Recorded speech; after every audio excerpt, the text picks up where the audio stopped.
So, hi everyone. Today I am Shantan Pal. Here I will teach you uh, a bit much different way than the others. As I told you earlier that we will study here for the competitive exam. It will also help in your scholastic academics. Okay, that is your school studies. Here we will first I will teach you the chapter of metals and non-metals, and it is mainly for class 8, but the higher classes students such as class 6 class 9 can also follow this, and my students of class 6 and 7 can also follow this video. Okay, now I have divided the chapter into portions because we will do some higher level studies. Okay, now first in this video we will learn about the metals and non-metals, that what about the introduction to metals and non-metals, or what are the definite set of properties, or what are the properties by which we can categorize an element or material as metal or non-metal. So without wasting any time, let's begin. So all the elements can be classified into metals or non-metals, okay, depending on their properties. So when we are calling an element or material metal, means it has a definite set of properties, such as it is very hard, it is solid state in room temperature, it is lustrous, like this. Then it can be called as metal, because these properties, we know that these properties belong to metal. Okay, now if we call it non-metal, then it will show some other definite properties, such as that is solid or gaseous in room temperature, then it is soft in nature, then it is non-lustrous, like this. Okay, now we will learn their occurrence, that out of 92 naturally occurring substances, 70 are metals and 22 are non-metals. Okay, now after the 92 are naturally occurring elements. Okay, out of this 70, as I told, and 22 are non-metals. And some of the examples of copper, some of the examples of metals are copper, iron, zinc, aluminium, gold, and silver. Okay, and some of the examples of non-metal is fluorine, chlorine, and then neon, nitrogen, oxygen, like this. Okay, now bromine is also iodine, etc. Carbon, graphite. These are the examples of non-metals. Okay, now non-metals display their properties opposite to that metal. You have to that of the metals. Okay, you have to remember this point. Suppose these are the properties we will learn. That is the malleability. You can see on my screen. I am zooming it. Okay, you can see the malleability, ductility, tensile strength, appearance, sonorous, conductance, like this. These are the property of metals, and it is similar to the it is opposite to the properties of that of non-metals. Okay, now we will go deep into their occurrence, that where they occur, or what are the abundant elements. Okay, like this. Now there are total in 118 elements, and some of them are artificially occurring, and out of 118 elements, 92 are naturally occurring, as I told you earlier. Now all the materials found in earth are composed of chemical elements. Okay, now you will be very surprised to know that out of this naturally occurring substance elements, only 10% of that gives the Earth's crust 99% of mass, holds the 99% mass of the Earth's crust. Okay, only 10%, only 10 elements, you can also say. Okay, only 10 elements make up 99% of the mass of the Earth's crust. Okay, now we will learn about the first three abundant elements. The first abundant element is oxygen, and then silicon, and then aluminium. Okay, now most abundant element in the universe is hydrogen and helium. Okay, helium is gas, hydrogen is also gas in gaseous form, it is elemental form in air. Okay, now non-metals are found mainly found in free state in nature. Okay, now xenon, krypton, helium, krypton and xenon are known as noble gases, because they are found in elemental form in nature or air. Okay, you can say air. Now nitrogen and oxygen can be found in both elemental as well as compound form. Okay, now non-metals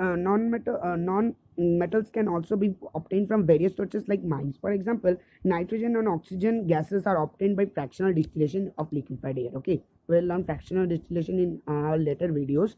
Now chlorine gas for common salt, and sulfur from mines. Okay, Now, metals are mainly reactive in nature. Okay, this is a set of property that metal has, and it is tough to find in free state in nature. But some metals are there, such as silver, platinum, and gold. These are metals, though they are metals. They are found in free state in nature, so they are called noble metals. Okay, now. I want to mention a term that is metalloid. Metalloid is a element that element you can see, or they are compounds. So they have a definite set of property which they have properties of metals, both metals and non-metals. Okay, they are properties of both metals and non-metals, and examples of these are antimony and the antimony and germanium. Okay, now metals are found in nature in the now, as I told that they are mainly found in sulfides or oxides. Okay, the ores of metal. Okay, they are found in mainly sulfides or oxides. Since we are telling it oxides because in the process of extraction, when we will do calcination or roasting. Okay, this is the process of concentration. Okay, it is the process of the extraction of metals. When we will do this, we will see that the metals the metals when we will burn and then them or the oxide ores, the metals which are obtained from oxide ores will produce oxygen, while from the sulfide ores will produce sulfur dioxide. Okay, like this. Now silicate minerals are also another form like this, another form of ore. Okay, now many technologies have been developed to extract metals, which we will learn in our fourth video. Okay, now today we will learn about the physical properties of metals. So we will learn our first point, that is malleability. Okay, now the property of metals which it can be beaten into thin sheets. Okay, now this is the property of metals by which we can beat a metal into thin sheets. Suppose I am showing it by diagram. Okay, suppose this is a metal, this is a 3D you can say metal. Okay, now if you strike it with a hammer here, then here, then here, like this, you are striking here. Okay, now what you will see that it is getting deformed, or it is getting a shape of a sheet. No, so what we can see that the metal that is getting into a shape of sheets, it is malleable. Okay, now the next property, that is ductility. Okay, now what is ductility? Ductility is a property of metals by which can be beaten into thin wires. I hope you have seen the electrician take with them the copper wires in the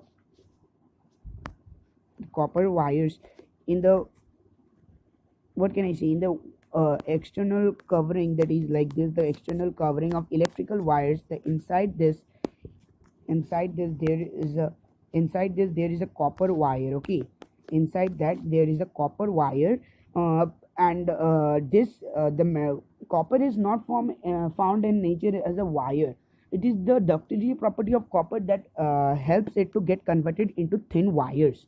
Okay, now here we have understood how it is done. It is by beating, same way it can be beaten into thin wires. Okay, it is called the ductility property. Now next property, that is tensile strength. Okay, now the resistance of material to breaking under tension. This is the resistance of material in breaking under tension.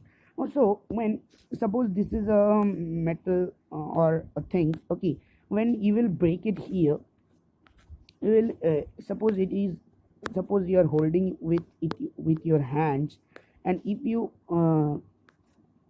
lose it, or if you throw it, then if it gets like this in pieces, then it can be said that it has low tensile strength, but it is not there in metals. Okay, some metals have low tensile strength, which we will learn in exceptions, but mostly metals have high tensile strength, that is their intermolecular force of attraction is very much, and they are non-brittle. Because of this non-brittle, and this also makes them useful.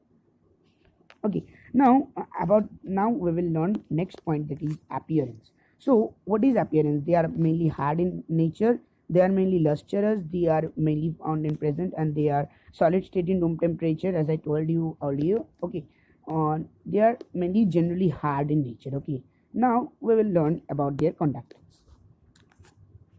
Now, what is conductance? They are generally good conductors of heat and electricity. Okay, they are generally good conductors of heat and electricity, and metals have high melting and boiling point, and they have also high density. Okay, now the next property, that is sonorous. Okay, what is sonorous? The metals when strike produce a ringing sound. Okay, they are struck to hard surface or something. Okay, they produce ringing sound which is absent in most of the non-metals. Okay, but there is also exception, that is graphite in non-metals, which is sonorous. Now all mostly metals are sonorous. Okay, now we have completed the physical properties. Now we will see what are the physical properties of the non-metals. Okay, now I have opened another slide which I will show you, in the third video. Okay, these are the physical state of uh, non-metals. Okay, they are neither malleable nor ductile. Okay, they are neither malleable nor ductile. They are neither malleable nor ductile. Sorry. 1 minute, everyone. So they are neither malleable nor ductile. Okay, mostly the non-metals are not malleable and ductile. Okay, but some metals are also non-metals are there, which are that's carbon, which is malleable as well as ductile. Okay, now they are brittle. Okay, the non metals are brittle. That is they are brittle. Okay, they are metals are non-brittle and they are brittle. So we have learned this first point, that is they are neither malleable nor ductile, and then the next point, they are brittle. Okay, now the non-metals do not conduct heat or electricity. Okay, they do not conduct heat or electricity, means they are bad conductors of heat and electricity. Now there are also exceptions. Okay, like graphite, and also which is which conducts electricity. Okay, now the next point, they are non-lustrous. They are generally non-lustrous, but whereas iodine is lustrous as well as diamond. Okay, now they mostly exist in solid or gaseous state. Now the non-metals are mostly exist in solid or gaseous state. Okay, they have low melting and boiling point. So these are some of the properties of metals, of non-metals. Now we will go to the exception section, that what are the exceptions. Now we will learn about the important exceptions. Okay, regarding the physical properties of metals and non-metals. Now metals which are not malleable. Okay, metals which are not malleable are zinc and mercury. Okay, we know that metals are generally malleable and ductile, but zinc and mercury are the two metals which are neither malleable nor ductile. Okay, and there is no such metal that has no tensile strength. Okay, some metals such as aluminium, titanium has low tensile strength. Okay, they have low, but not negligible. Okay, not zero. Now here comes a note for you. You can view this, that tungsten has the highest tensile strength. Okay, tungsten is the metal which has highest tensile strength. Now metals are mainly hard, but some metals such as gallium and cesium is the softest metal. Cesium is the softest metal, but gallium is also a soft metal. Lead is also there among the softest metal. Okay, so we know that the physical property we have learned that the metals are generally solid at room temperature, but here or solid there, or they are hard. Okay, they are hard, right? They are very hard. But here what we can see, that some of the exceptions, that cesium is the softest metal. It is metal, though it is the softest, and gallium is also a soft metal, and lead is also. Okay, now metals are generally solid in room temperature, as we know that, as we have learned. But mercury, okay, but mercury is the only metal which is liquid at room temperature. Okay, now let's move on to the next point, that is metals which are not lustrous as sodium and potassium. Metals are not, mainly lustrous. Okay, we have learned that metals are mainly lustrous, but sodium and potassium are the only metals which are non-lustrous. Now let's move on to the point of conductance. In conductance, we know that most metals are good conductors of heat and electricity, but the tungsten and bismuth are poor conductors of heat and electricity. Okay, guys, tungsten and bismuth are two exceptions which are which have bad conductors of heat and electricity. Now, most of the metals generally have high melting as well as boiling point, but gallium has low melting point, but it has high boiling point. Okay, now note that mercury has the lowest melting point and also the low boiling point. Mercury is the lowest melting point, okay, and it has low boiling point. Now, silver, that is silver is the best conductor of electricity. Now, I think that you will have a question that, sir, why silver is the best conductor, so why copper is not used in the electrical wires as in home wires? So it is the question for you. Okay, then in the next video I will answer the question that why silver is not used. You can answer this question in the comment section. Okay, I will also upload that question in the description box. Okay, now now Ag, okay, that is silver, and Au, that is gold, and Pt, that is platinum, are the noble metals since they are found in free state.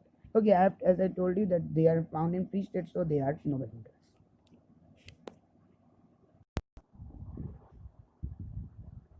Now the non-metals are in solid or gaseous state. Okay, now it is the next exception. Okay, the non-metals are solid or gaseous, but bromine being a non-metal, it is liquid in at room temperature. Okay, it is the bromine.